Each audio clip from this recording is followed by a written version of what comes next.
Fala galera, tudo bem? Meu nome é Matheus, eu sou estudante da Universidade de São Paulo e hoje estou aqui para trazer duas resoluções de duas questões do livro Tipler de Física, e uma dessas questões está no capítulo 1, a questão 57, de número 57, e do capítulo 2, do número 77. Espero que gostem das resoluções.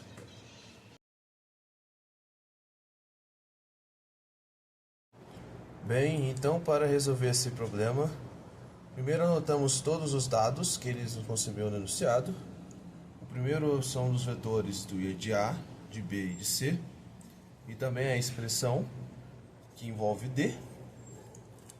Eu reajustei ela, a gente reajusta a expressão para isolar o D e colocar todos os outros vetores do outro lado da equação, ficando menos 2A mais 3C menos 4B igual ao vetor D. Substituindo os valores agora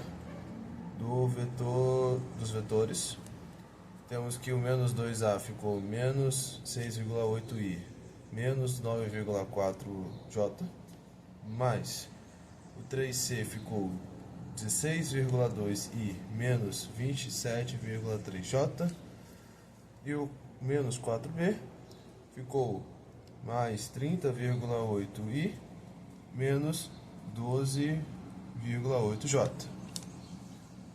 Próxima etapa é juntar as coordenadas, que são as coordenadas que são de i e as coordenadas que são de j, e agrupá-las. Temos que menos 6,8 mais 16,2 mais 30,8 dentro da mesma operação para a coordenada i, mais na coordenada j, que vai possuir menos 9,4, menos 27,3 e menos 12,8. Fazendo as contas, teremos que essa coordenada de D é 40,2i menos 49,5j, respondendo a pergunta da letra A. Para responder a letra D, começamos primeiro achando o vetor D, né, em termos de magnitude. Então, seguimos essa fórmula de que a magnitude do vetor vai ser igual a raiz quadrada, né, entre a coordenada x mais a sua coordenada y, tudo ao quadrado.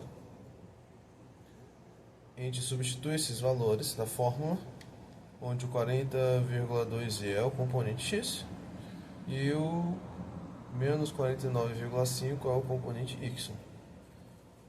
E calculando essa raiz, a gente vai achar que aproximadamente a magnitude é 63,77 em módulo.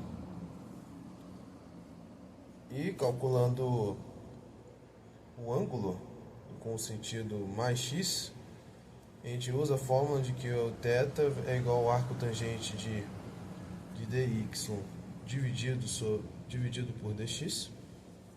Substituímos os valores e, por fim, calculando esse arco tangente, a gente acha que o ângulo é aproximadamente 309,1 graus, ou menos 50,9 graus.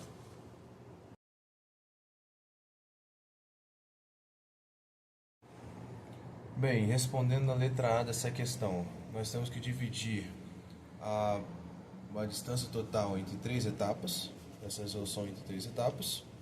A primeira o primeiro trajeto ele faz em movimento uniformemente variado. Então utilizamos a fórmula da distância, que é igual à velocidade vezes o tempo, mais a velocidade inicial vezes o tempo, mais a aceleração vezes o tempo ao quadrado dividido por 2. Substituímos os valores e na primeira etapa, onde ele percorreu a partir do repouso até chegar na velocidade constante, foi de 108 metros, fazendo as contas. Para fazer sobre o trajeto 2, a gente precisa calcular a velocidade após o trajeto 1. Que também ele foi um trajeto onde foi movimento retilíneo uniformemente variado. Então, a gente usa a fórmula de V igual a V0 mais AT para fazer essa questão. Substituímos os valores do enunciado e achamos que a velocidade é 18 metros por segundo.